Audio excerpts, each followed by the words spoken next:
my name is Nick, and I'm one of the teachers here at Harford English. Today we're going to be discussing part 1 of the speaking test for the IELTS. Now, common questions they might ask you are who or how often for the first part. Very, very common. Expect to get one on the test. And we're going to look at one example right here, and that is, who do you spend your weekends with? Here is an example of a poor answer. I usually spend the weekends with my friends. We go out to coffee shops and movies. I hear answers like these on the IELTS test all the time, especially for part 1. You hear kind of a simple question and you want to give just a simple short answer. But that's not what you're doing. What you're doing is taking an English test and you want to show them how well you can speak English. So you really need to take a simple question and try to give a longer answer. Here's a better example right here. It is a rare weekend that I don't hang out with my best friend Amy. She and I are like sisters, and we both have a passion for shopping. For example, last weekend we spent 7 hours shopping at boutique stores all around the city. Now, if you notice, that answer wasn't incredibly complicated. However, it did do a few things very well. One, at the beginning, it used an idiom. It is a very rare weekend. Idioms are always good to use in the test.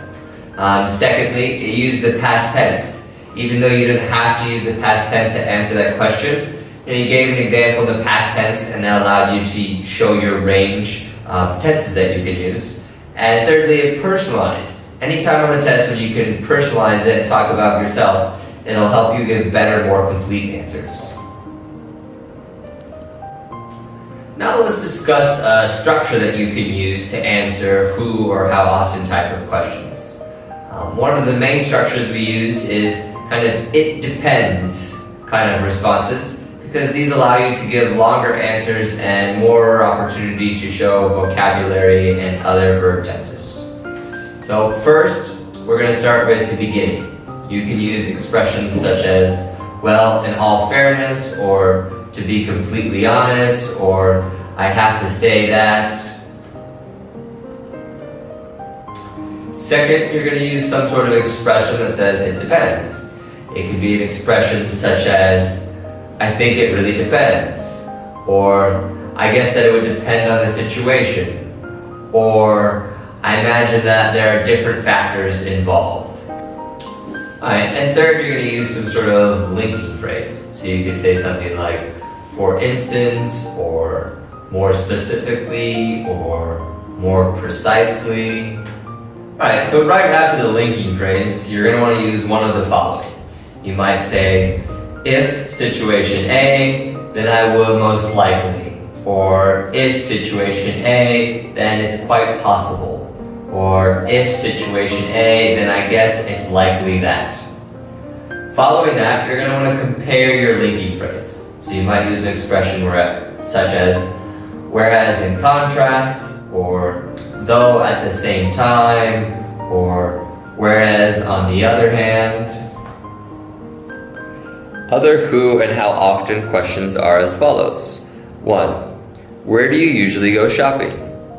2. When do you usually read? 3. At what time of day do you usually listen to music? 4. Who do you spend your evenings with? 5. When you go out in the evenings, what do you usually do? 6. How often do you play sports? And 7.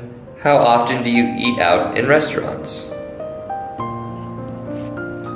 Now let's take a more in-depth look on question number 7 of how often do you eat out in restaurants?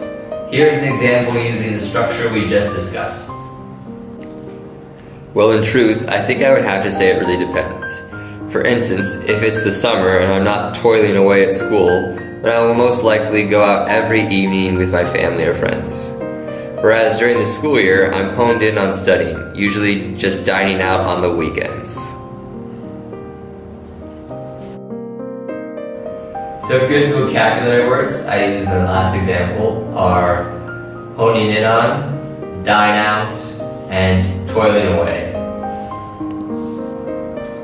Again, that was a good answer that didn't use any sort of complicated idea but use different grammar and higher level vocabulary to give a much better answer.